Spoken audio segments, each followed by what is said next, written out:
una enfermedad hematológica, considerada también oncológica,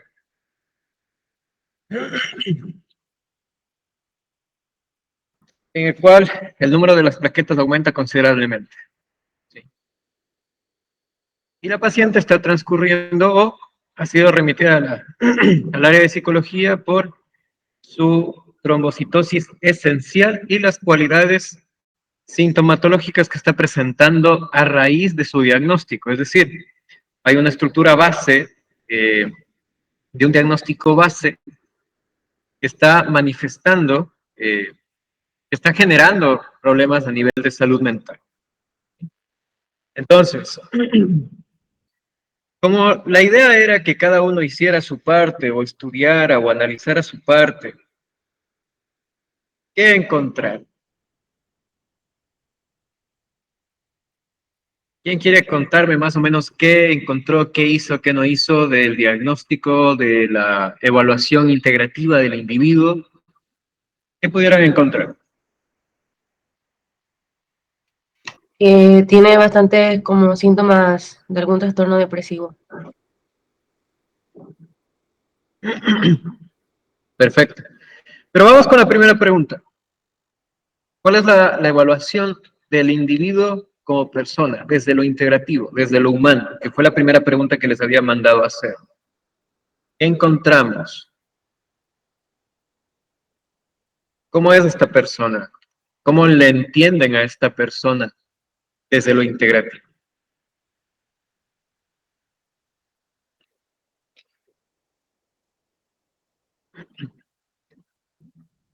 En el caso se mencionaba como que ella tenía como que bastante fortaleza, porque decía que a pesar de todo, ella era bastante reflexiva, emocional y como que no le gustaba estar sola, sino que le gustaba bastante conversar y hacer bromas, y creo que eso tal vez podría ser como considerado como un tipo de mecanismo de defensa tal vez ante ella, porque ella la verdad es que, por lo que yo entendí, esos síntomas depresivos que mencioné es como que igual se debía bastante a la enfermedad que ella tenía y también como sus antecedentes con relaciones familiares.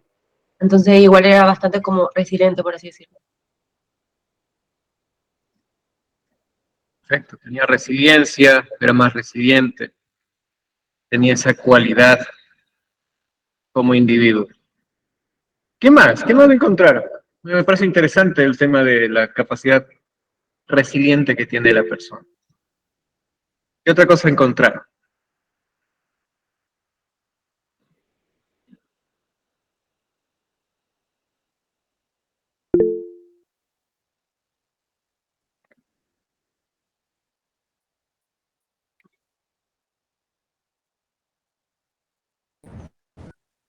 Profe, lo que yo también puedo identificar. ¿Se me escucha bien? Sí, sí te escucho. Ok. Lo que también puedo identificar es la falta de apoyo familiar, porque, bueno, en un inicio, como ya entendí, es que ella era quien cuidaba al papá.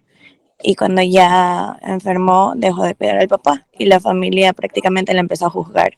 Como que, o sea, la empezó a ver mal porque ella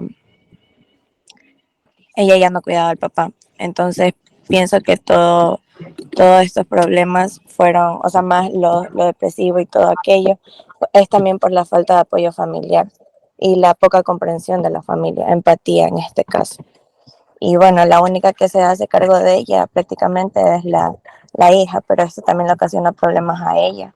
Y se puede ver en el caso que fue problemas educativos, en el ámbito educativo.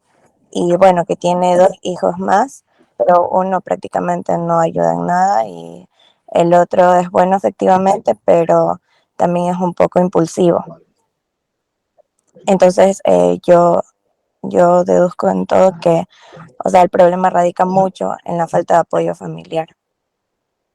Porque si bien es cierto no se puede hacer nada con su enfermedad, pero el apoyo familiar es muy importante para una persona en este estado.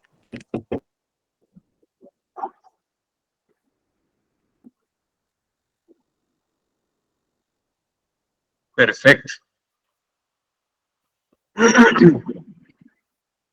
Perfecto. A ver, déjenme ver si puedo abrir el caso acá para irlo viendo con ustedes juntos. ¿Qué otra cosa encontrar? Porque una de las primeras preguntas, o la primera pregunta que les hice fue, ¿qué a nivel integrativo reconocen en la persona? Un análisis integrativo del individuo, desde su filosofía, desde su estructura, desde sus capacidades, etcétera. ¿Qué encontrar?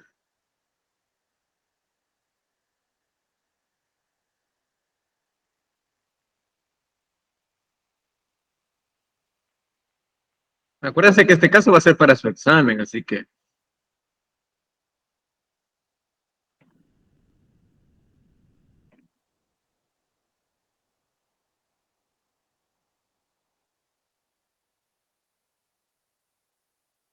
O sea, a mí la cualidad que más, bueno, una de las cualidades primeros que encontré fue que es autopsíquica y alopsíquica, que me llamó mucho la atención porque era la primera vez que oí esos términos. Y ya investigando, encontré que quiere decir que tiene conocimiento de su propia identidad y lo que le rodea, como una de las cualidades. Sí, así es, ¿no? Los nombres de autopsíquica y alopsíquica corresponden a la orientación en tiempo, persona, espacio, espacio, tiempo y persona. Entonces, cuando tú averiguas al individuo dónde está, qué está haciendo, cómo se llama, pues vas averiguando estos aspectos. Regularmente, cuando se tiene una trombocitosis esencial, se espera que haya algún tipo de déficit funcional mental. Sin embargo, en la paciente no aparece esto. Además de que tiene estructuras resilientes y otras fortalezas interesantes dentro de lo que es la perspectiva del individuo como tal. Entonces, sí. Ahora, tienen que recordar que cuando se les pide que se haga un análisis de la persona, un análisis del individuo desde lo integrativo, es detectar una gran multiplicidad de factores que tiene esta persona. Desde su entorno, que como ya lo había manifestado, hay una complicación en cuanto a la relación de ayuda, de apoyo y de acercamiento o de entendimiento que se tiene entre la familia y esta persona.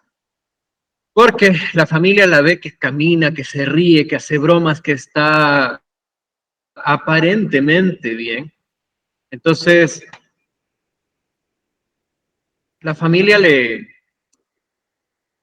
hace pensar o le dice que prácticamente no tiene nada, porque eso es lo que ellos en apariencia ven. Entonces, como la paciente no está destruida, no está derrumbada, no está caída, pues la gente le dice, bueno, tú no tienes nada. Y apariencialmente hablando, como no hablamos de una tumuración como tal, sino de un mal funcionamiento de la médula, no se puede ver que está creciendo algo, ¿no? Como para decir que es un cáncer tumoral en donde se ve que hay algo que está sobresaliendo. Entonces, como la familia no observa esto, no le cree. Entonces, aseguran de que fue la intención de dejarle al papá votar. Entonces, el padre se comienza a renegar, la niega como hija, le pide que se vaya. Inclusive le estaban pidiendo que se fuera del departamento, de la casa en donde ella habita, en donde ella está, para poder vender el espacio, qué sé yo, alguna situación similar a esa. Entonces, esta es la primera parte de la situación del entendimiento integrativo, el funcionamiento sistémico. Ahora, hay que tomar en cuenta que el entendimiento integrativo tiene que ir por vías específicas. Vamos a establecer algunos criterios para que ustedes lo puedan tener. Déjenme compartir el documento. Acá está. Vamos a abrir el documento. Ok. Hay que entender que el individuo es algo biopsicosocial. ¿Sí? Esto es algo que lo han de haber venido escuchando desde que empezaron la carrera. El ser humano es un individuo biopsicosocial, que está compuesto por factores biológicos, psicológicos y sociales. Ante esta cualidad, tenemos que comprender que el individuo habita en un sistema. El individuo tiene una estructura biológica con la que funciona, digamos. ¿Sí? Entonces sería todo el sistema nervioso central y el sistema nervioso periférico. Entonces acá tenemos sistémico. Acá tenemos la neuropsicología.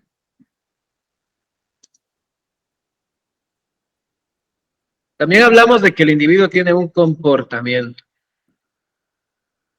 y este se manifiesta en la conducta.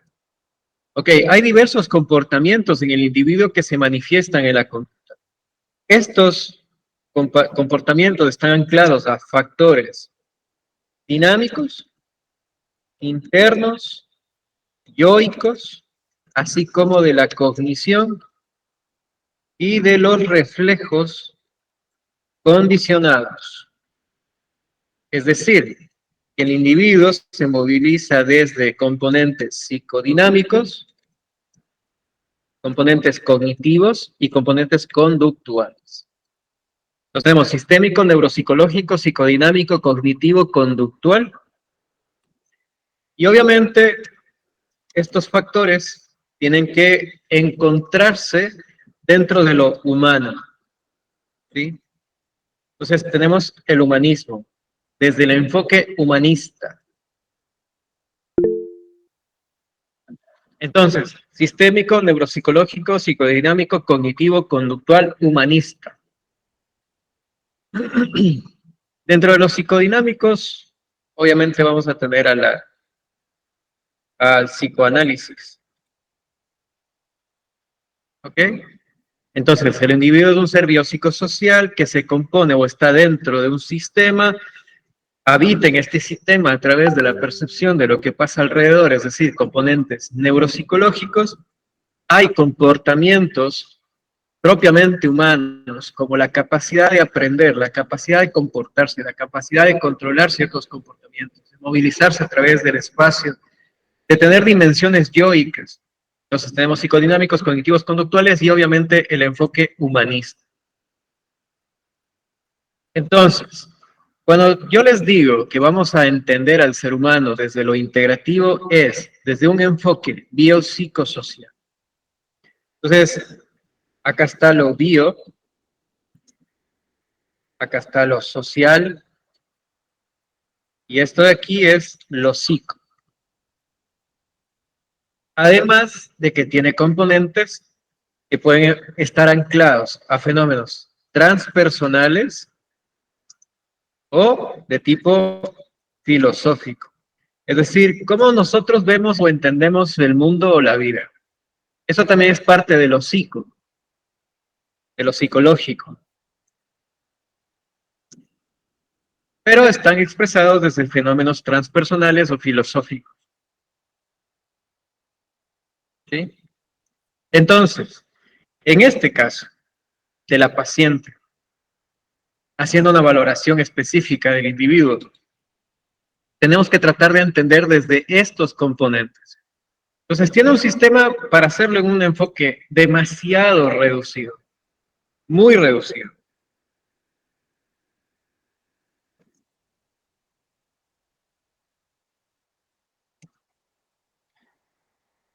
Desde el enfoque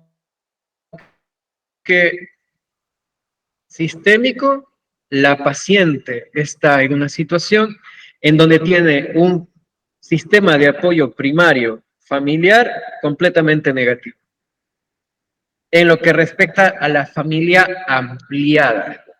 Cuando hablamos de sistémico, cuando vamos a hablar del sistema, tenemos que tratar de hablar en el lenguaje que nos propone la propuesta, lo que nos propone la corriente como tal. Entonces, la familia ampliada, es decir, lo que está por fuera de su familia nuclear, que son el esposo, los hijos, etcétera, es negativo. Dentro de su familia nuclear hay un conflicto con uno de los hijos, hay una situación de discapacidad en otro de los hijos y tiene una sola hija que está todo el tiempo al lado de ella y ayudándola y comprendiéndola y apoyándola. Entonces, su familia nuclear tampoco es una cualidad o una característica de apoyo. No hay un pilar que sostenga dentro de este ámbito. Sin embargo, tiene una buena relación de pareja y a su vez tiene un buen sistema de apoyo secundario. Los amigos, los conocidos que inclusive le acompañan al hospital. Eso desde lo sistémico. Desde lo neuro, tenemos que estimar el hecho de que hay una enfermedad de base, una trombocitosis esencial, lo cual está produciendo malestares fisiológicos corporales que están generando, manifestando malestares emotivos, como lo habían manifestado al principio, y este fenómeno inicial, de malestar inicial, está desarrollando o decantando en una posibilidad de trastornos emocionales. Pero tómense en cuenta algo que es importantísimo. En el aspecto biológico hay una alteración compuesta por un diagnóstico médico que está generando una gran cantidad de dolor y malestar al individuo que lo lleva a patologizar emocionalmente. No es que tenga una patología base psiquiátrica o psicológica. El diagnóstico base está generando un trastorno secundario o una enfermedad secundaria a la situación inicial. Entonces, a nivel biológico tenemos esta cualidad, ¿sí? Además de que, obviamente, el sistema nervioso central y el sistema nervioso periférico se ven afectados a través del malestar. Entonces, acá tenemos que especificar que hay un componente biológico que tenemos que analizar también, más allá de la neuropsicología, que solamente se centrará en los factores del sistema nervioso y el factor endocrino. Tenemos que hacer un análisis de la biología corporal. En la biología corporal tenemos una enfermedad de base que está generando un montón de malestares al individuo. En lo psicodinámico, tiene factores dinámicos de cambios que han propulsado un desarrollo psicopatológico bastante interesante. La patodinámica es increíble. Va desde un proceso de depresión constante a un proceso de estabilización. Hay una fuerza resiliente, un factor yoico interesante que permite el movimiento, que permite la transformación, que permite la estabilización del individuo. Tiene fortalezas bastante interesantes en cuanto a lealtad, fidelidad, en cuanto a estabilización, en cuanto a búsqueda. Es curiosa de lo que le pasa, es curiosa de lo que vive, es curiosa de lo que está sucediendo. Se preocupa por las demás personas. A través de la cognición es una persona que aprende y a través de los reflejos condicionados, pues sí hay algunas respuestas condicionadas que podemos entender o comprender dentro de lo que es el discurso del caso. ¿Sí? Entonces, acá tenemos algunos factores de las amistades, del factor espiritual que, por ejemplo, está por ahora resentida con Dios, que es sumamente importante el comprender eso. Acá hay otro factor neuropsicológico a analizar que también estaba tomando Anapsique.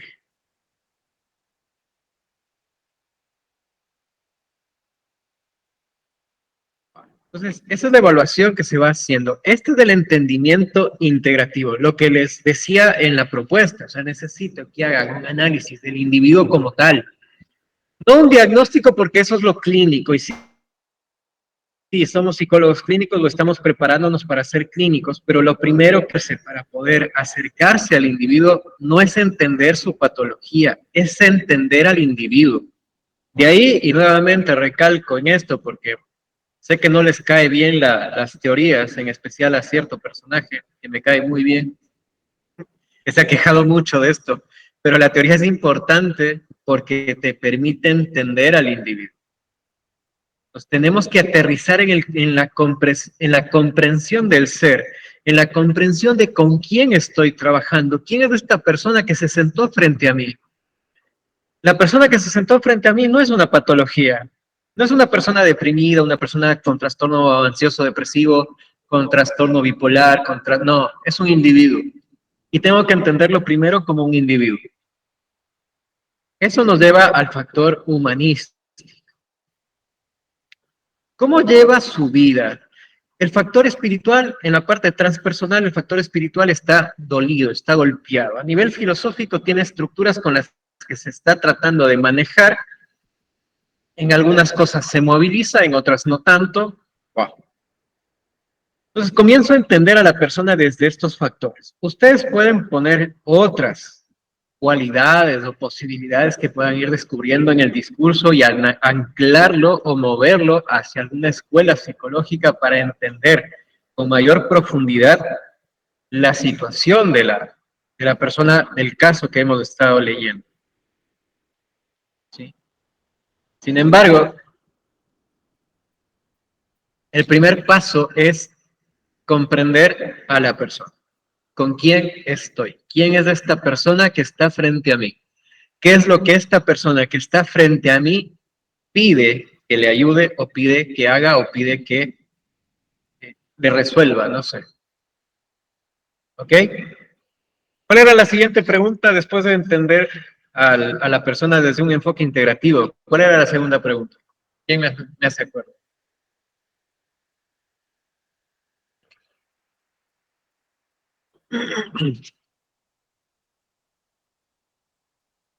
La segunda pregunta Sí. decía, ay, no, si la va a decir José. No, dilo, Joaquín. dilo, dilo. Ah, bueno. La segunda pregunta decía, analice los motivadores de la paciente, familiares e instituciones para la intervención. Gracias, mi querida Lidia. Ok. ¿Cuáles son los motivadores que movilizan al paciente? ¿Cuáles son las motivaciones de los familiares y cuáles son las motivaciones institucionales que movilizan al paciente a la intervención psicológica? ¿Quién me dice? El documento está plagado de motivaciones, así que espero que me den respuestas agradables a esto. Yo encontré. Dale, Jocelyn, dale. No se dejan hablar. Dale, a ver.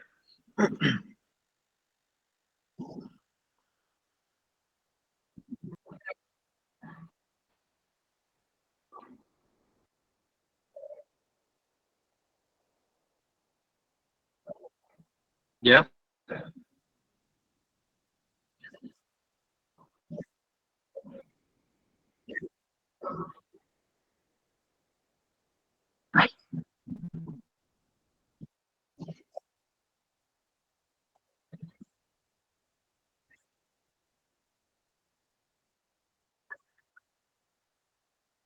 Perfecto. Eso es lo que le motiva a ella a buscar la ayuda en sí.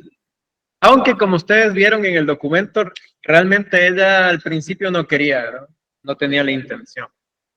Prácticamente fue obligada y después de que fue obligada como que encontró sus motivadores. Ahora, ¿qué le motiva a la familia? Y gracias, estuvo súper bien la respuesta. ¿Qué le motivó a la familia? ¿Qué le motiva a la familia? ¿Qué espera la familia?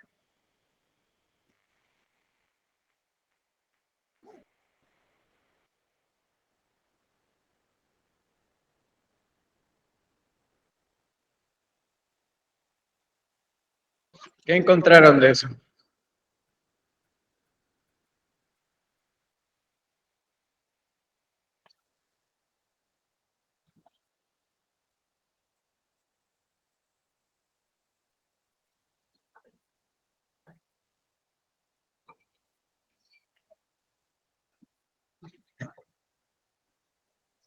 ¿Qué pasó? No encontraron nada.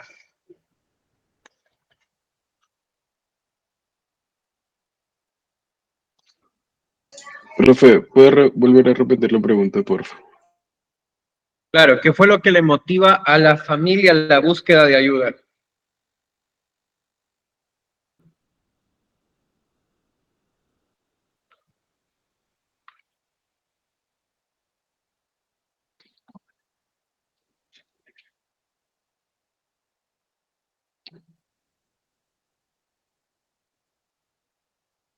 En la última parte dice que hay como una desintegración afectiva con toda la familia a causa de los malestares de la paciente. Perfecto. Pues hay una desvinculación, pero esta desvinculación familiar lo que va a causar es una nueva motivación probablemente en la paciente, que va a querer quizás tener una mayor integración familiar. Entonces, ¿cuál será la motivación de la familia?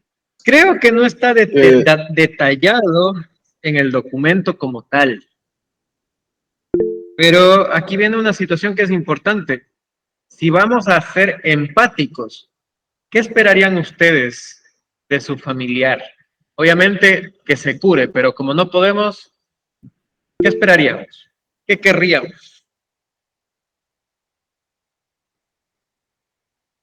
Profe, puede ser de que la familia busque de que ella también sea un poco independiente y que no dependan de un externo.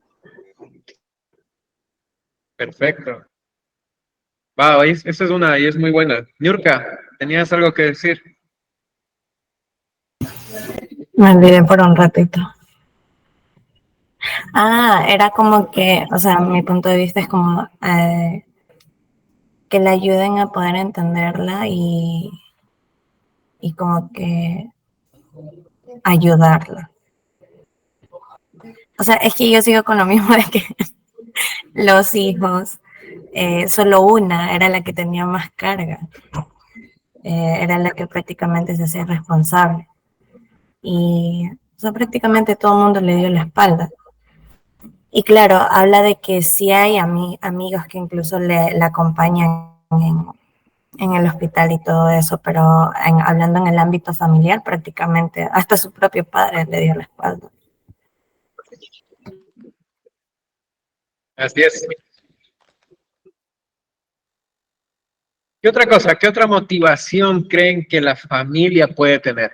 Obviamente la familia ampliada que se vuelva a hacer cargo del papá probablemente, pero los hijos, en otra posibilidad, ¿existe? ¿Ustedes creen que existe una demanda familiar o no hay?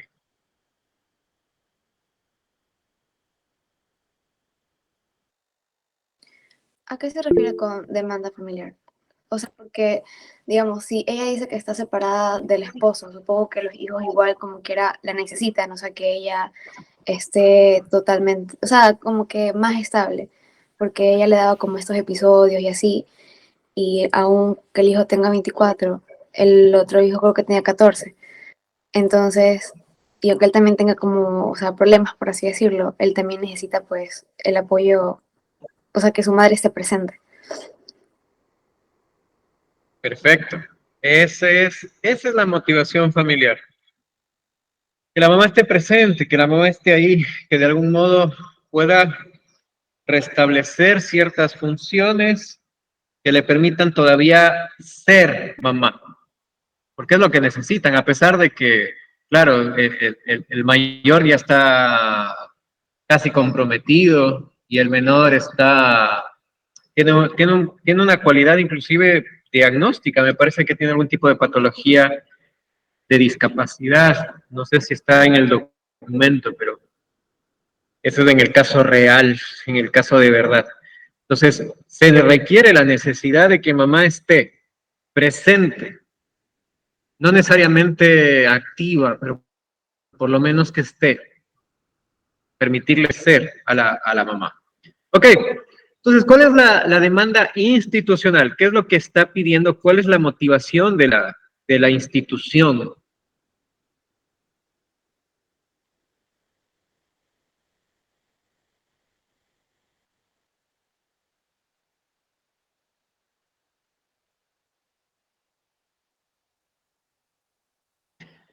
Esa es de las preguntas la más sencilla de todas.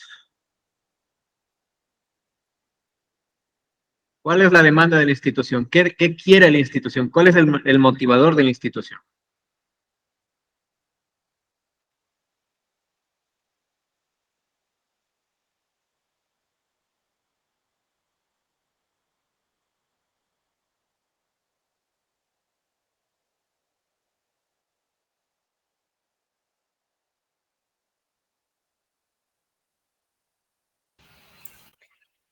el alivio de sus molestias.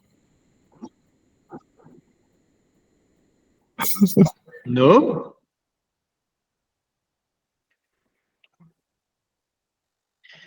Entonces facilita. Y para que no le den tanto cráneo al tema, le subrayo. Eso es lo que pide la institución. Y ya, no es más.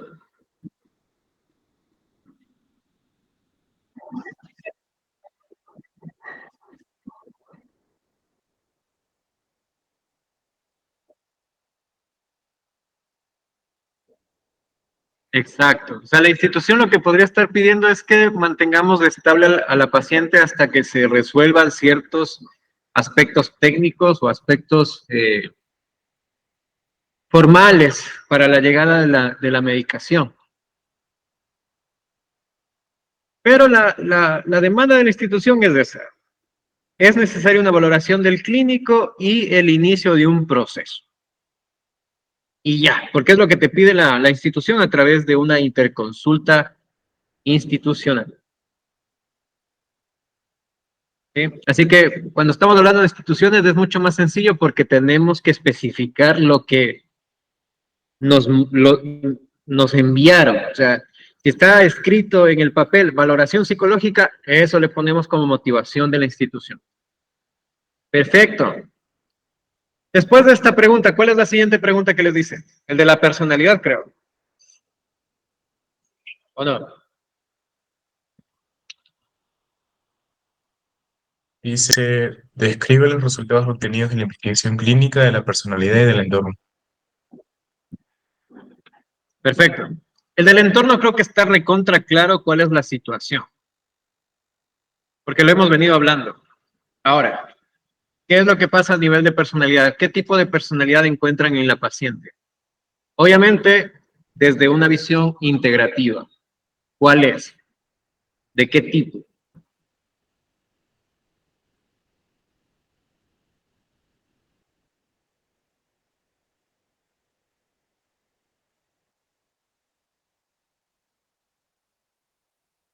Yo me encontré una personalidad de tipo afectiva con una predominancia de rasgos citoclínicos. No sé si sea así. ¿De tipo? O sea, una personalidad ciclotímica. Ciclotímica. Encontré, Desde lo que sería ajá, el... encontré tipo afectivo. Perfecto. Ok. Ahora, aquí viene el asunto. Frente a lo que ustedes han leído, es evidente que la paciente presenta algún tipo de motivación o algún tipo de estructura personológica de tipo emocional, que tiende, que puede ser histriónico o ciclotímico. Para José es ciclotímico. ¿Quién me da más? ¿Quién me dice lo contrario? ¿Y por qué, obviamente?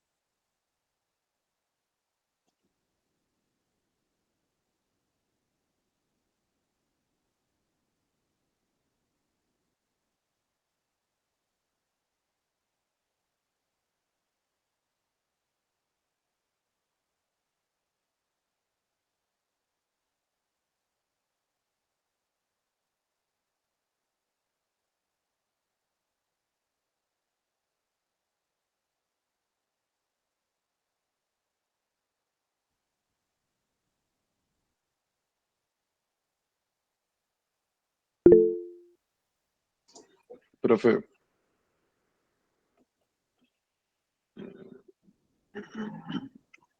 hola, hola. Dime, Ya, a ver, yo creo que es dime, claro. ciclotímico. como decía José. O sea, en primer lugar, por las variaciones de su estado de ánimo. También por al momento de expresar y descargarlo a nivel emocional, que tiene como la tendencia de conversar mucho, hacer bromas sobre su malestar y así.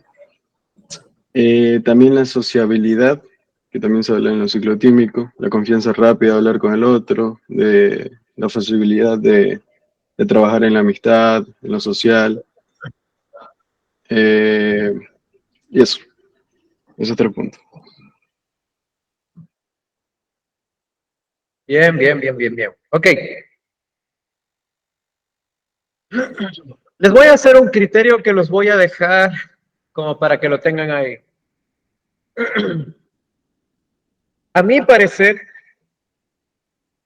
es más un asunto histriónico que después del proceso patológico de base y las molestias y los malestares que comenzaron a aflorar, se desarrolló en una ciclotimia.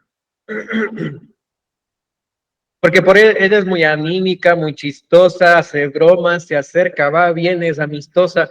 Tiene amistades con las que puede compartir y que le acompañan al hospital. Es muy emocional con respecto a lo de su familia, entonces hay cualidades que tienden a ser bastante histriónicas, pero obviamente se refleja mucho las circunstancias cíclicas de sus emociones, que probablemente están motivadas más por la patología de base que por su propia personalidad. Así que habría que entender que probablemente está movilizándose del histrionismo a lo ciclotímico por una tendencia patológica. ¿Sí? En el DSM-5, porque en el CIE-10 no he visto, pero en el DSM-5 sí hay un diagnóstico que habla de un cambio de la personalidad por un hecho traumático o una modificación de la personalidad por un hecho traumático. Y esa modificación de la personalidad es interesante, por lo menos considero que aquí, en este caso, se puede evidenciar ese cambio de la personalidad. Por suerte no trasciende de emotivo a déficit relacional, pero sí pasa entre los factores emotivos de un histriónico a un ciclotímico. Habría que analizarlo con mayor profundidad, pero podría darles esta idea como para que puedan volver a releer el caso y tratar de comprenderlo más a profundidad. Ok. Después de la personalidad. Sí, dime, Jocelyn. No, tranquila, dime.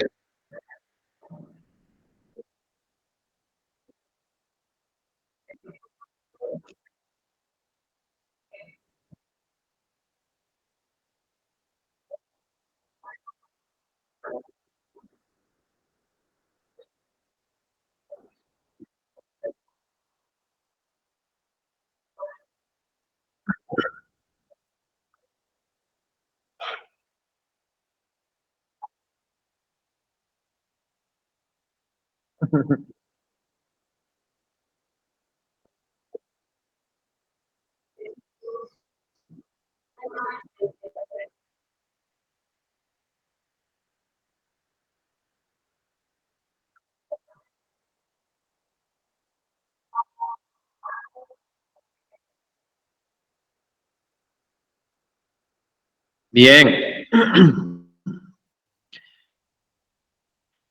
Ahí estamos bastante bien. Así es. Quiero tratar de mostrarles algo. Déjame ver si puedo mostrárseles aquí.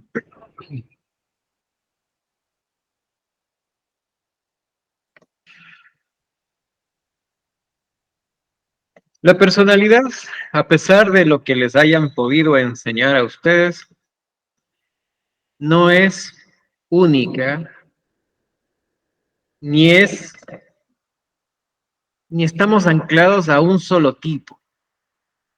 A veces la personalidad tiene sus movilizaciones, o tiene sus cantidades, o tiene sus estructuras. Entonces, nos podemos movilizar en diferentes ámbitos, en diferentes formas. Entonces, cuando nosotros hablamos de que un paciente es histriónico o emocional, ciclotímico histriónico, hablamos de que el paciente tiene esas características más fuertes, por lo menos desde la visión integrativa. Entendemos que esa es la forma o las estructuras más fuertes que componen al individuo, pero va a tener cualidades de las otras estructuras personológicas, algunas bastante fuertes y otras posiblemente no tanto.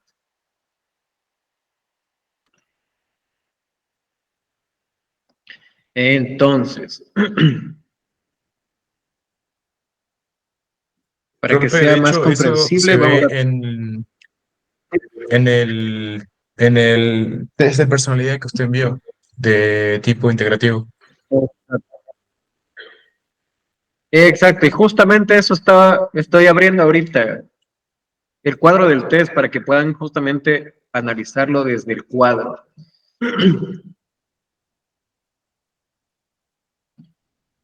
Entonces hay estructuras de personalidad que son sumamente interesantes. Tengo algunos pacientes que sí están, pero completos de todo un poco, y se puede analizar la inmadurez de una persona a través de de esa misma estructura. Ahora sí, aquí está. Ok, en el último test con el que evalué a uno de mis pacientes, los resultados fueron los siguientes.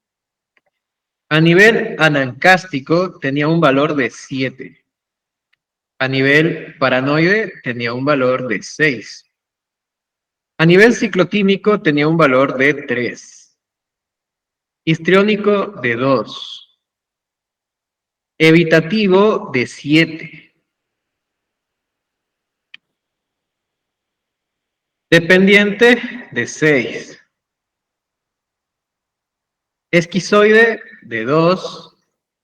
E impulsivo, obviamente, 1.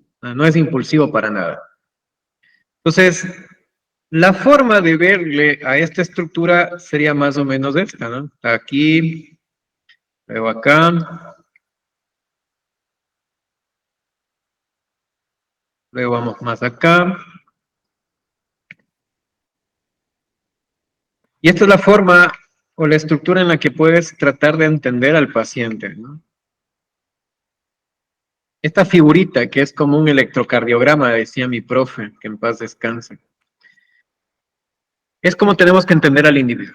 Entonces, los factores más importantes están dentro de los componentes cognitivos y apariencialmente dentro de los componentes evitativos y dependientes del déficit de relación. Los otros componentes que también tiene son variaciones que están dentro de su propia personalidad, que están presentes pero que no son necesariamente propios de él.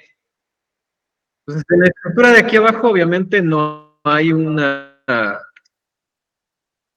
necesidad, o sea, no hay algo que sea necesario de comprenderlo como tal. Bien. Ok.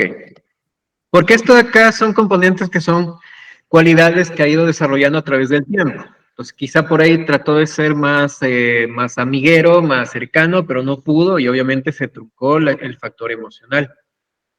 En el aspecto de sus estados conductuales extravagantes, tampoco. Pero sí tiene procesos altos dentro de lo que es cognitivo y evitativo. Entonces, el factor principal que debe analizarse en el caso de mi paciente está aquí.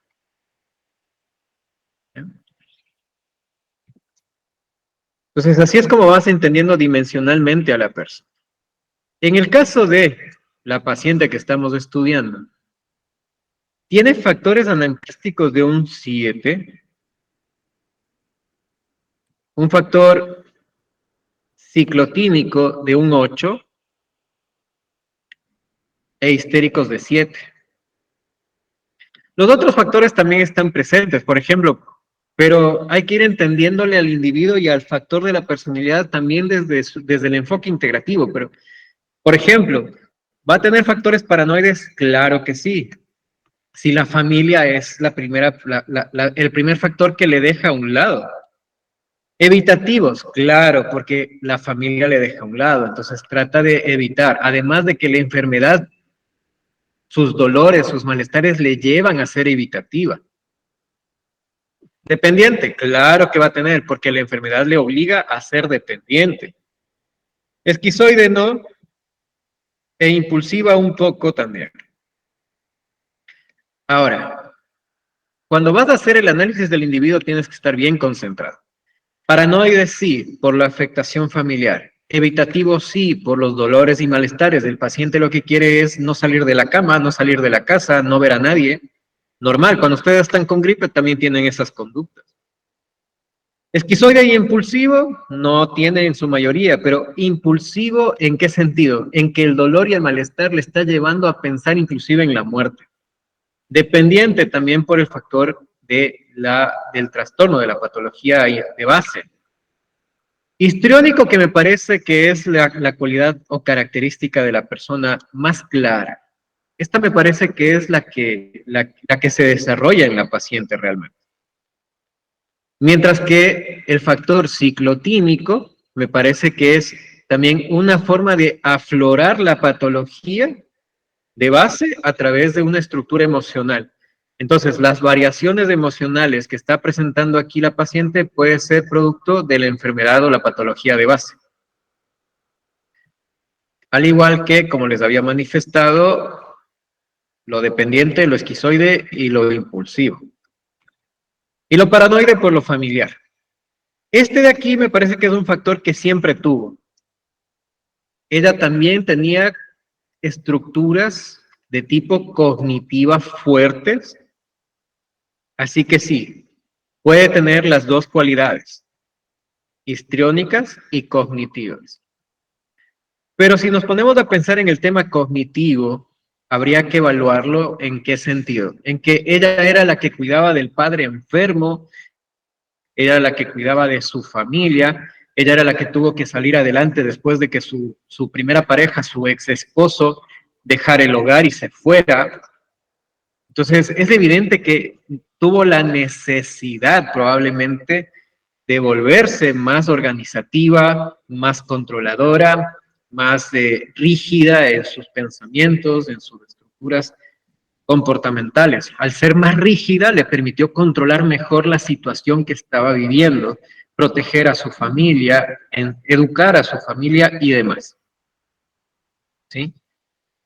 Entonces, cuando tú encuentras estas motivaciones, cuando tú te das cuenta de que hay factores que movilizan al individuo para el desarrollo de algún tipo de personalidad, pues estamos hablando de que se desarrolló.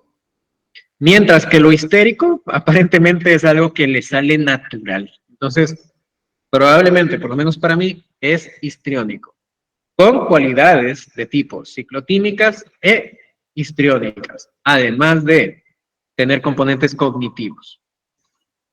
Sumamente bueno. Lo demás, como les digo, pueden ser desencadenantes o desarrollados a través de la patología de base. Siempre que se le entienda desde este modo. Cuando tú comienzas a hacer una evaluación real del sí mismo, una evaluación real de la persona con la que estás trabajando. Como les decía, para mí el individuo no es una fórmula, no es que 2 más 2 es 4, no es que esté enferma y de por sí va a tener un trastorno de adaptación o está enferma y eso le lleva a sentirse deprimida. Cuando yo me gradué, las tesis tenían esa cualidad. La tesis decía la depresión en pacientes que están siendo dializados. Y mi profe, el doctor Lucio Valareso, que fue mi tutor, me decía, ¿tú crees que una persona que va a pasar 4 horas de su vida sentado en una silla donde va a estar conectado a una máquina va a estar feliz? Si tú puedes dar la respuesta de un sí o un no, ya no estás investigando nada. Entonces la respuesta era obvia. Va a haber afectación emocional en pacientes que se están dializando de ley. Probablemente de tipo ansioso y depresivo, de ley. Entonces, cuando vas a trabajar con un individuo, no es encontrar la patología, porque aparencialmente hablando es lo más fácil del mundo. O sea, una persona que tiene una enfermedad oncológica incurable, terminal, no vas a esperar una actitud cordial, amigable, feliz del individuo. Obviamente va a tener una afectación. Lo que me interesa no es encontrar la patología, lo que me interesa es específicamente encontrarme con el individuo. ¿Quién es la persona que está frente a mí? Ok, pasamos de la personalidad. ¿Qué más encontraron? ¿Cuál era la siguiente pregunta después de la personalidad?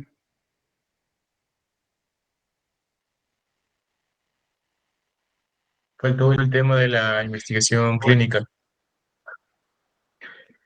Ya. Esa es una recopilación simple, ¿no? Porque aquí ya viene la estructuración de los pasos para una planificación terapéutica. Entonces, dentro de la investigación clínica está específico, muy específico lo que tiene que estar en el tema de la investigación clínica. La descripción del problema, la descripción de la personalidad, la toma de objetivos, etcétera. Entonces, ¿cuáles son las estructuras que hemos encontrado dentro de todo el proceso de la lectura del caso? Pues un montón de cualidades.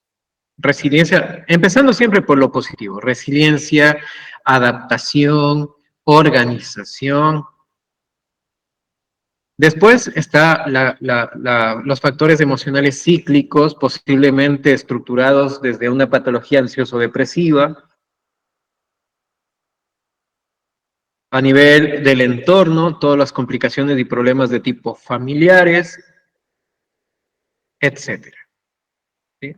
Es un resumen de todo lo que hemos encontrado a lo largo de la lectura del caso. No nos vamos a detener de ahí porque hemos estado hablando de eso toda la clase. Así que ahí es simplemente hacer un resumen de lo que ya hemos hablado. La siguiente pregunta después de eso.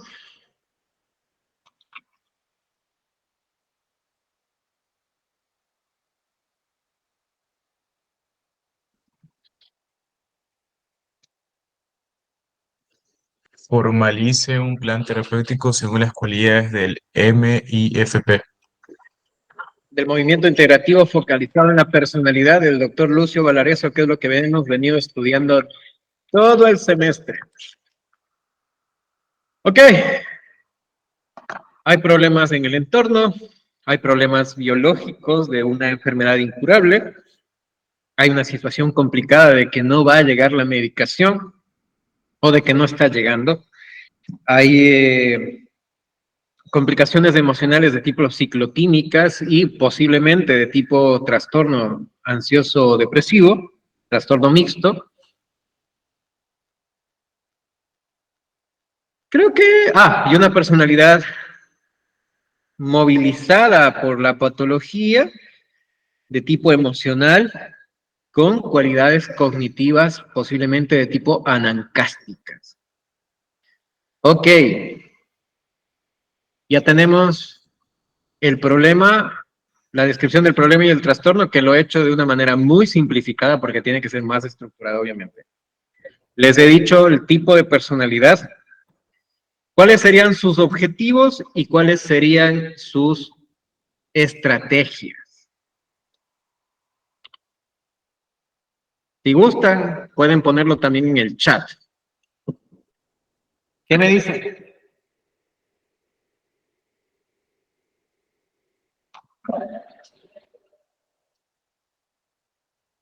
¿Cuál sería el plan terapéutico? ¿Cuáles son sus objetivos y cuáles serían sus estrategias? Profe, yo tengo 6 objetivos como plan terapéutico, digamos. El primero es alivio de dolor y síntomas físicos, el segundo es mejora del bienestar emocional, el tercero es fortalecimiento de relaciones familiares, el apoyo en la búsqueda espiritual, la promoción de la autonomía y por último el fomento de redes de apoyo social.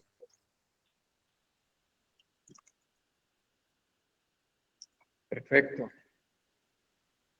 Alivio del dolor, el trabajo en las relaciones familiares, la espiritualidad, la promoción de la autonomía. Me falta uno, creo, ¿no? El último es fomento de las redes de apoyo social.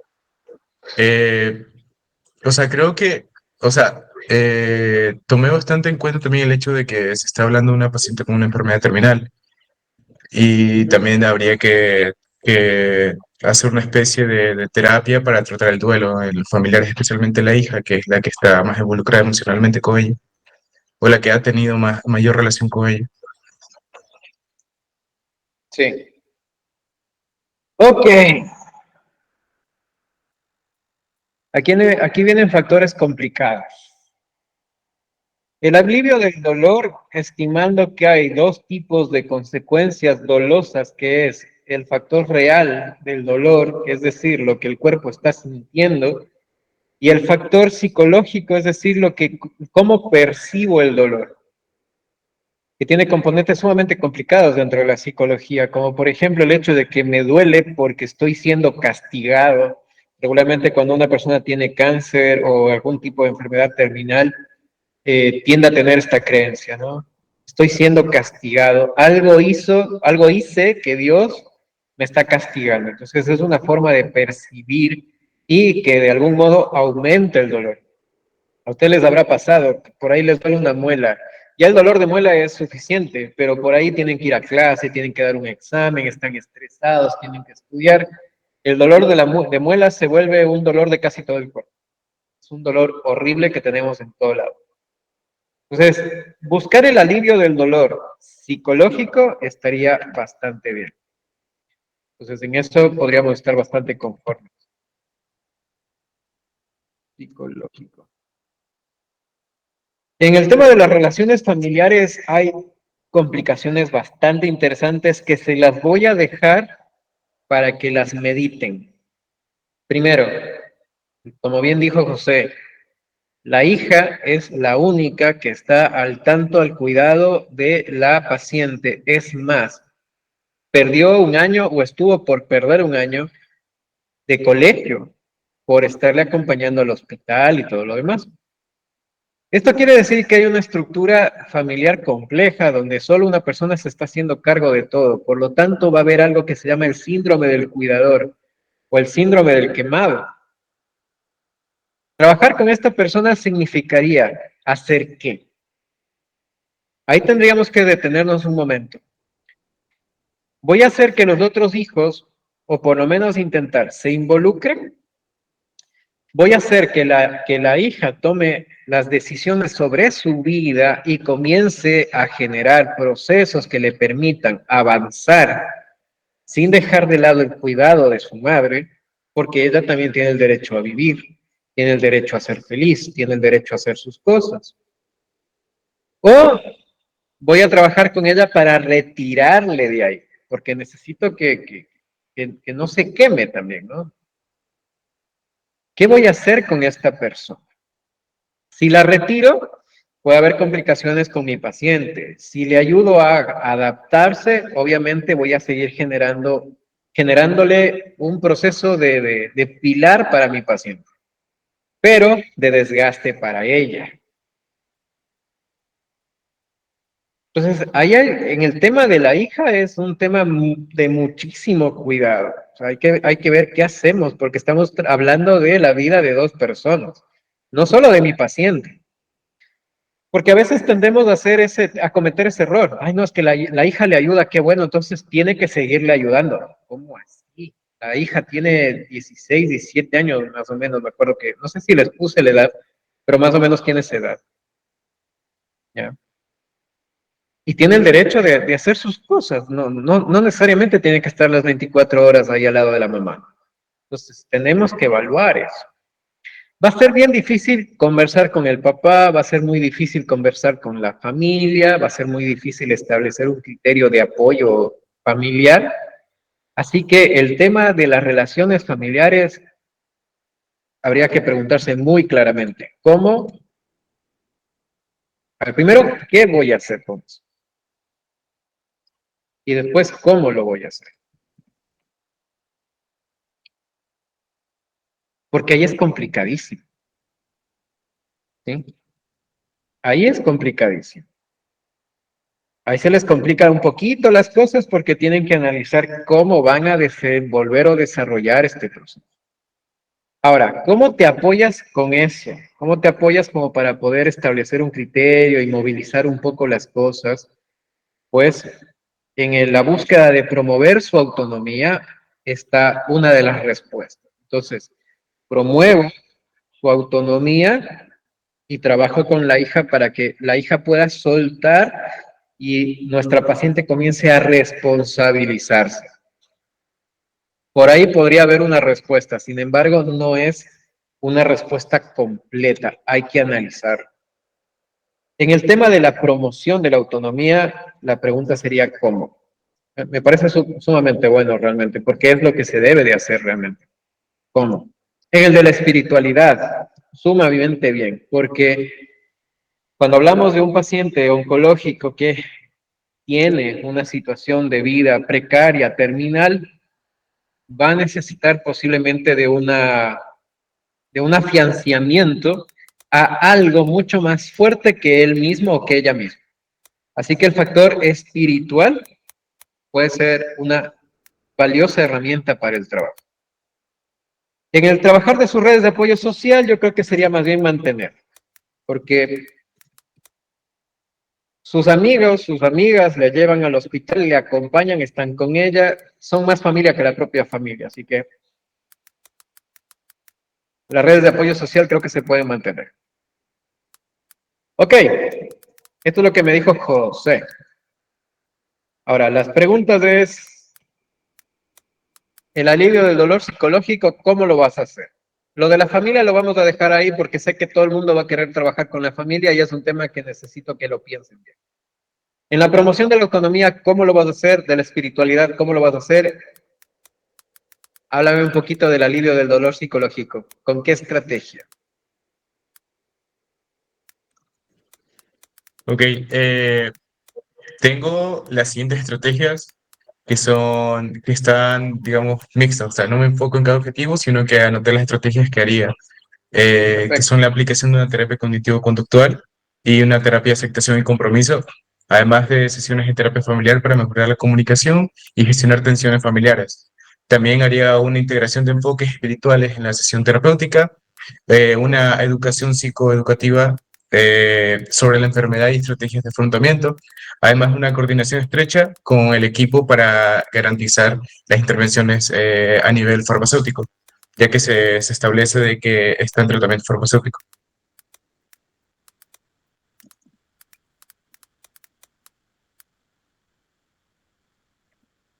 Perfecto.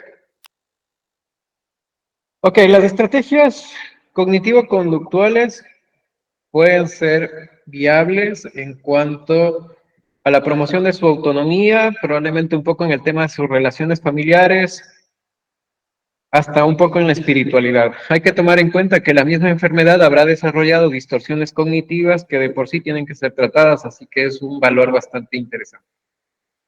La terapia de aceptación y compromiso me parece que también es un buen valor, sin embargo, tendría que verse cuál sería el enfoque que se va a determinar, puesto que la terapia de aceptación y compromiso va a buscar los valores que te permiten integrarte a generar un proceso. Es decir, nosotros tenemos que comprometernos hacia algo en específico. Y ahí vienen un poquito las complicaciones. En un paciente con una situación terminal, el analizar un futuro posible se vuelve muy, muy complicado. Pero es una herramienta, si la puedes utilizar de buena manera va a ser muy buena. En la terapia familiar sistémica, súpermente bueno, sin embargo, están las preguntas que se quedan volando, ¿no? ¿Qué voy a hacer? Te los voy a poner acá, inclusive. ¿Qué voy a hacer con la hija? Es importante, es parte fundamental de la situación que se está viviendo, ¿no? ¿Qué voy a hacer con la hija?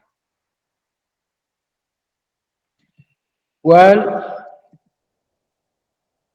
¿Por qué salieron los clientes?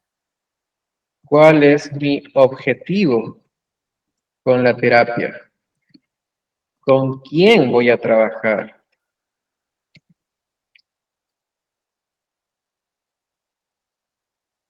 Etcétera. Además de las otras preguntas que ya te dejé en la primera parte. de cómo lo voy a hacer y qué voy a hacer realmente. Y dentro de lo que sería el enfoque espiritual, bastante bien, pero hay que tomar en cuenta de que la paciente ya de por sí está resentida con Dios. Hay un acercamiento hacia una iglesia cristiana. Perfecto, hay una búsqueda, todavía hay la intención de acercarse posiblemente a factores teológicos que le permitan cierta estabilización. Así que podríamos trabajar con eso con mayor soltura. Sin embargo, hay que tomar en cuenta que está resentida con Dios. Hay que tratar de ver la No, profe, posibilidad de ver cómo organizarnos con eso. Sí, pero en el caso se dice que estuvo resentida con Dios, pero a partir de de la trombosis, ya comenzó a hacer un acercamiento hacia el tema espiritual. Por eso también lo puse. perfecto. Ajá. Ya voy a revisar, pero me parece que fue más bien al revés. Le diagnosticaron y se enojó y está retomando el tema espiritual. Ya, ahí sí. Estaba recién empezando. Me acuerdo que ella era católica y empezó a ir a una iglesia cristiana que está cerca. Entonces comenzó como a reconectar con el factor espiritual, que es importante. Entonces está bien, hay que trabajar con eso, pero hay que acordarse de que hay cierto malestar con el tema Dios. El tema del por qué a mí, por qué me enfermé yo, por qué tenía que pasarme esto a mí, etcétera. Además de todas las situaciones coadyuvantes del Estado. Llegar a acuerdos con el equipo de tratamiento es fundamental, así que en eso no voy a decir absolutamente nada. Me parece completamente correcto. A ver, Jocelyn me pone, si se trabaja con su hijo mayor y él no acepta, ella se deprime más, eso afecta más. Lo mismo con su papá y sus hermanos, aunque no estoy segura de qué tanto afecte que el hijo mayor esté más enfocado en sí. Exacto. Ahí tenemos que hacer los análisis, como les decía. Si bien es cierto, nuestra paciente es nuestra paciente, pero tenemos que entender el contexto completo. Que el hijo de 24 años se enamore y quiera irse y no estar en la casa y se rebele y todo lo demás es un factor fundamental. A ustedes les va a pasar en algún momento. Espero que no les coja tan fuerte, pero algún rato les va a pasar. Y eso les pasa a todo el mundo. Así que no es que esté mal, tampoco es que sea bueno porque no es favorable para nuestro paciente, para nuestra paciente, pero es el hijo mayor y es natural que salga de casa. Así que trabajar con él, ¿qué le voy a decir? Ven al consultorio y te voy a pedir de que seas más consciente con tu mamá. Difícil, ¿no? Niurka, cuéntame. Profe, solo se me vino, disculpa, solo se me vino una idea. Y cuando usted dijo que él era el hijo mayor, o sea, el hijo mayor, al ella no haber experimentado esto de otro hijo, de que se está enamorando y está queriendo casarse, se está alejando un poco y como usted lo dice es natural, a ella le afecta bastante porque es la primera vez que experimenta esto. Y en conjunto, claro, que está pasando una enfermedad. Así es. Y toma en cuenta que también los individuos y las personas movilizan su duelo de diferentes maneras. Entonces el hijo, además de que está enamorado, sabe que mamá tiene una enfermedad terminal y posiblemente el no estar le hace sentir mejor en cierta manera. Está movilizándose a través de su forma de integrar o de ver el duelo. No podríamos simplemente acusarlo de mal hijo, ¿no? Bueno, también como psicólogos no tenemos que llegar a ese tipo de inferencias, ni estamos llamados, ni estamos permitidos hacerlo. Pero hay que comprender el otro lado. Del otro lado, en el tema hijo, pues está en lo normal. Sí, mi querida Niurka, en eso me olvidé de decirles, cuando estamos trabajando con pacientes terminales o con cualquier paciente que va a atender hacia el fallecimiento o algo similar, existe algo que se llama el preduelo. El preduelo es lo mismo que el duelo, pero es una vivencia inicial. Es decir, sé que mamá va a morir y yo tengo que enfrentarme a esto. Es obvio que todo el mundo se va a morir, pero en estos casos en donde ya se te dice que mamá está enferma y que eso es algo que va a suceder, quién sabe cuándo, pero muy pronto, entras en un preduelo y te movilizas a través de él. Entonces entras en negación, entonces la probabilidad de que el hijo quiera no pasar en la casa y estar alejado de todo el mundo y no llegar a la casa probablemente sea la forma de su negación. Entonces estoy negando lo que está pasando en mi casa porque me duele, porque me estorba. Eso es un factor de duelo también. Y no solamente es en la pérdida, que es lo que nos han enseñado, que el duelo solo se presenta cuando perdemos algo o cuando fallece alguien. No, no, no. El preduelo es fundamental y es uno de las situaciones más complicadas. Es sumamente complicado, sumamente complicado. Trabajar con el tema del preduelo es muy, muy fuerte. Muy fuerte. Entonces, cuando hablas del duelo, cuando hablamos de duelo, realmente tenemos que hablar desde antes del fallecimiento hasta después del fallecimiento. Ahí está el duelo. Exacto, es justo lo que te decía mi querida Nurka. Uno ve y dice, claro, este man, qué desgraciado. No, no, no, no. No es del hijo. No, no, no. Puede ser. Tampoco lo puedo defender, pero tampoco lo puedo criticar. Puede que esté pasando por el preduelo y su forma de enfrentar la situación de la posible muerte de su madre sea la negación, evitando estar en casa o evitando permanecer mucho tiempo con mamá. También puede ser que haya otras complicaciones concomitantes, como el hecho de que el hijo ha crecido y quiere hacer su vida, ¿no? Simplemente se quiere ir de la casa para estar con su novia, con su esposa, con su mujer, con lo que tenga, que también es extremadamente normal. Y la otra posibilidad es que sí, que sea un mal hijo ya, pero nosotros no estamos para juzgar en ese sentido, ¿sí? Entonces, trabajar con él sería muy complicado. Trabajar con la hija, perfecto, pero ¿qué voy a hacer con ella? Voy a seguir insistiendo en su responsabilidad, voy a permitir o a enseñarle de que ya empiece a hacer su vida porque ya tiene la edad de empezar a vivir para ella y por ella, sin dejar de lado a la mamá, obviamente, pero ya es tiempo de que comience a movilizarse a través de sus propios intereses y deseos. No va a permanecer todo el tiempo al lado de la mamá esperando a que la mamá sobreviva o fallezca, ¿no? Jocelyn, cuéntame.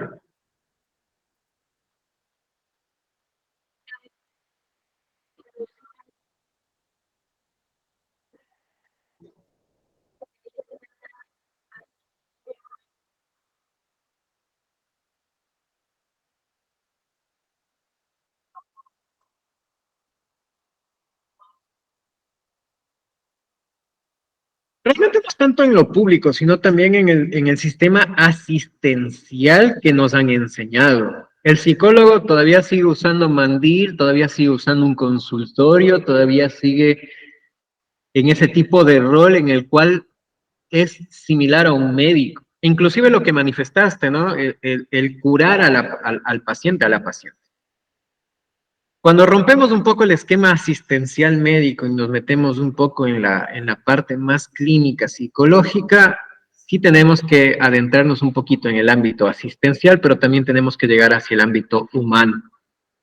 Y en el ámbito humano está de que si voy a trabajar con la familia, tengo que trabajar con las partes del sistema que sí me van a permitir generar un desarrollo. En este caso puede ser el hijito de 14 años y la hija, porque papá no va a venir, el hijo mayor no va a venir, hermanos, hermanas no van a venir. Aunque siempre se hace el intento, o sea, le puedes decir, ¿qué tal si le dices a alguna de tus hermanas que venga y conversamos con ella para educarle frente a tu enfermedad? Así que tengo que trabajar con los dos vínculos sistémicos que tiene la paciente con quienes puedo trabajar. Ah, no, los tres, porque podría pedir que venga el esposo, el hijo y la hija. Pero la pregunta está, ¿en qué voy a hacer? Porque cuando hablamos de un sistema, al trabajar con la hija, trabajo con la mamá, porque lo que voy a cambiar de acá o lo que voy a modificar acá va a afectar directamente a la paciente. Entonces, ¿qué voy a hacer con la hija? Hay un fenómeno que se llama el fenómeno dominó, que tú vas poniendo las fichitas así, y el rato menos pensado tú mueves la ficha y este empuja al de acá. Y ese es el efecto dominó. En sistémico se habla de un efecto dominó. Trabajamos con una área del sistema para movilizar las fichas. Entonces, en un ámbito sistémico yo tendría que trabajar con las tres fuentes de apoyo que tiene, esposo, hijo e hija. Pero ahí nos tenemos que preguntar, ¿para qué les llamo? El esposo trabaja desde las 7 de la mañana hasta qué horas trabajará, no sé, pero llega de noche. O sea, no le va a poder acompañar a las citas, no va a poderle estar ayudando o apoyando en casa, etcétera, no va a poder. Entonces, si le hago venir al esposo, ¿qué hago con el esposo? Si le hago venir al hijo, el hijo tiene algún tipo de discapacidad. Pero yo considero que si viene y trabajamos para que sea lo más autónomo posible y pueda ayudar en cosas específicas en el hogar, estamos haciendo suficiente con él. Pero obviamente, por su condición, probablemente no pueda ser una persona que colabore de la misma manera en que estuvo colaborando la hija. Entonces, ¿qué hago con la hija? Si le hago venir a la hija, ¿qué hago? ¿Qué voy a trabajar con ella? Y asimismo, lo que decía José, ¿no? Trabajar un poquito con el tema de la autonomía de la paciente. Eso va a ayudar un montón para que la hija pueda resolver algunas situaciones y posiblemente disminuir la intensidad de intervención que tiene dentro del proceso de la paciente. Lo que va a ayudar un montón. Pero sigue quedando la duda de cuál va a ser el rol que va a cumplir la hija, ¿no? Ahí viene el entendimiento sistémico de roles y de funciones. La hija va a cumplir siempre el rol de hija, pero en funciones, ¿qué función está cumpliendo la hija? De enfermera, de mamá de la mamá. Suena como la canción, la mamá de la mamá de la mamá, pero sí. Está siendo la mamá de su mamá. Entonces, está cumpliendo funciones que no le corresponden. Entonces, a nivel sistémico, al trabajar con la hija, tengo que volverle a estabilizar y a poner en el riel por donde debe de ir. O sea, tu rol es de hija, por lo tanto, tu función debe de ser de hija y por ahí debes de movilizarte. Sería lo más saludable para ella y probablemente para el sistema. Pero eso va a significar que probablemente, no necesariamente, pero probablemente la madre se quede sin un apoyo fundamental. Esa es la parte entreverada del sistema, cómo trabajamos con ese sistema. ¿Sí? Entonces, de eso, mi querida Jocelyn, no sé si te respondí.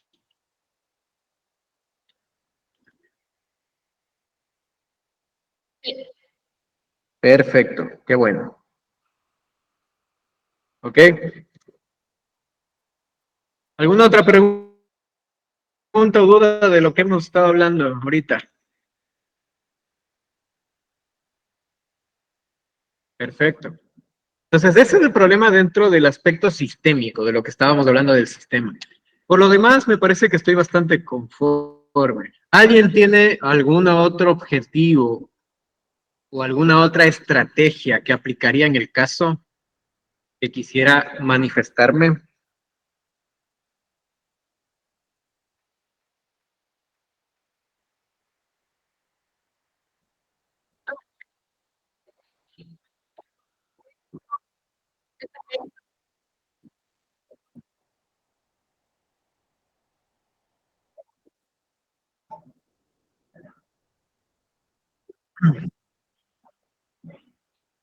Claro. Ok, creo que dentro del documento está que la paciente tomaba anamcique, que es un antidepresivo. ¿Sí? Eso ya es un elemento psicofarmacológico. Ahí lo que tendríamos que entender es que la paciente va a sufrir de factores emocionales constantes. Por lo tanto, habría que evaluar si es que es beneficioso que intervenga psiquiatría en el proceso para ayudarle a sostener sus emociones, porque va a haber momentos en los que va a estar súper bien y va a haber momentos en los que no va a estar tan bien. Pero sí habría que especificar en este caso la posibilidad de que intervenga un psiquiatra. Podría ser, inclusive por el mismo hecho de que la paciente ya está manifestando ideas suicidas. Entonces necesito manejar o controlar este factor para que la paciente evolucione de mejor manera. Así que aparencialmente hablando, el decir que psiquiatría intervenga puede ser una muy buena opción. No necesariamente porque, como les manifestaba, sus emociones o las emociones que está desarrollando son normales y son coherentes cuando hablamos de una enfermedad terminal. No vamos a pedir que esté feliz, pero la intervención de psiquiatría podría mediar con las emociones de una manera más rápida antes que la intervención terapéutica, sosteniéndola. Y de ahí la intervención terapéutica se centraría justamente en mantener ese estado de adaptación y de desarrollo. ¿Ok? Eso. ¿Alguna otra duda o pregunta?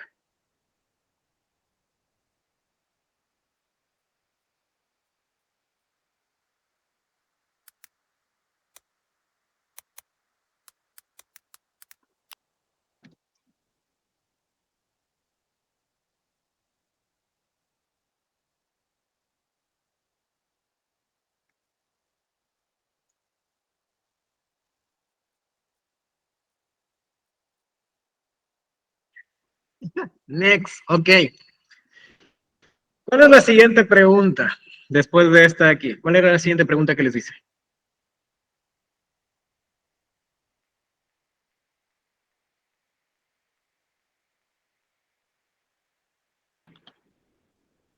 ¿O ya no había más preguntas? Creo que sí había, ¿o no? Ya no hay. No, sí Se hay. acabaron las preguntas. Dice, ¿Cuál? refiera qué intervenciones ambientales realizará para mejorar el proceso del individuo. Perfecto. Cuando hablamos del ambiente, hablamos del entorno. Creo que ya hemos hablado bastante de lo que se podría o se debería intentar, por lo menos. Así que no nos vamos a detener en eso. La siguiente, ¿hay otra más? Dice, refiera qué material de auxiliar utilizará para este caso. Material auxiliar. Ok. ¿Qué usarían?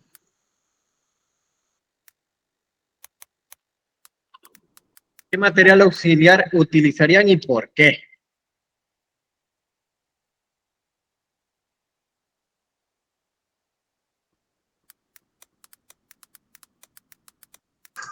¿A qué se refiere con material auxiliar?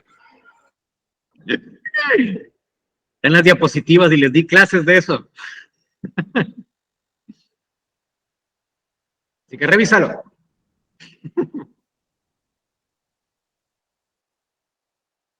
Claro. Estuvo en la clase. Está en el material. Ay, creo que son las decisiones adjuntas y el material. Déjame ver, por acá está. Nomás porque soy chévere lo voy a buscar yo también.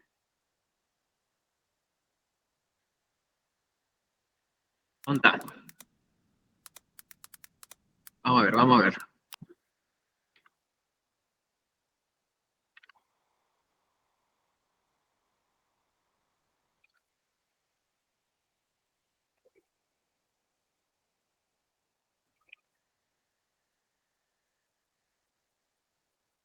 Profe, yo tengo unos materiales, pero no sé si estén bien.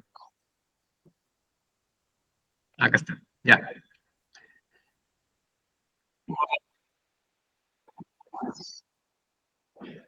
Cuéntame, ¿cuáles? Son gráficos de actividades y rutinas para la promoción de la autonomía, materiales de mindfulness y relajación para aprovechar el tema espiritual, actividades de autoexploración y reflexión, y por último, fichas de seguimiento emocional.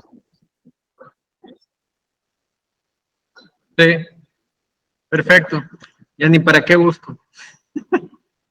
Está bien. Niurka, ¿cuáles son las que tienes tú? Estoy mal.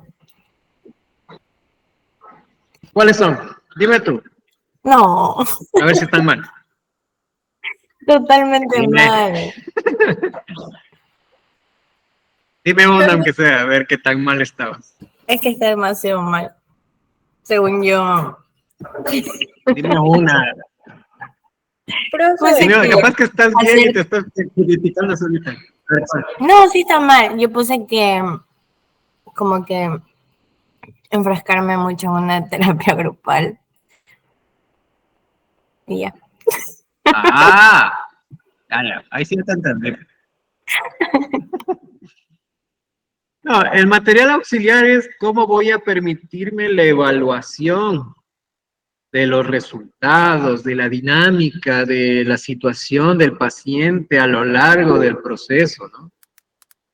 Entonces están los test psicométricos, los autorregistros, los diarios, etcétera. Lidia, cuéntame.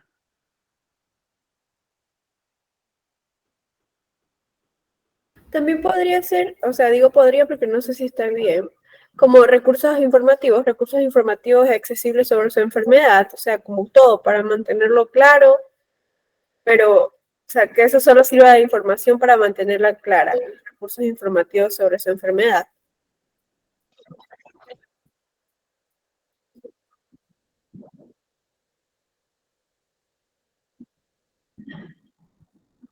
Como para hacer una Profe, no se psicoeducación, le más o escuchó. menos. Sí, no se le escuchó nada, solo le escuché psicoeducación y Como sí, para o hacer sea, psicoeducación. Ahí, sí, para mantener, perfecto. para que tenga recursos accesibles sobre la información de su enfermedad. O sea, yo sé que ya de saber qué es su enfermedad, pero, o sea, para que pueda no tener tantas dudas del resto de cosas y así, o sea, información accesible sobre su enfermedad. Sí, también puede ser parte del material auxiliar. Sí. Siempre y cuando veas que va a apoyar o va a servir para el paciente, es un material auxiliar viable. Alanis, cuéntame. Quería preguntar si también, por ejemplo, que ella conozca a personas que hayan, o sea, o que hable con personas que hayan pasado por algo similar o que estén pasando lo mismo, como tipo terapia de grupo, o sea, como para que ella se sienta, o sea, si eso sirve como material auxiliar, si se siente como, que se sienta, por ejemplo, identificada con esas personas o que algo así. Eso no sería un material auxiliar porque la palabra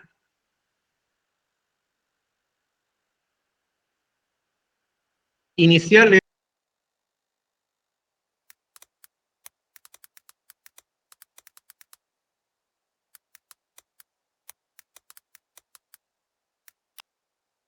es lo que demuestra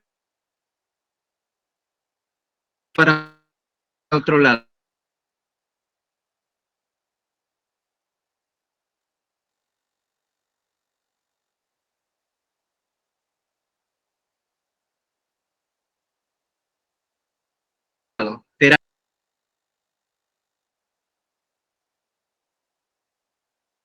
Terapia grupal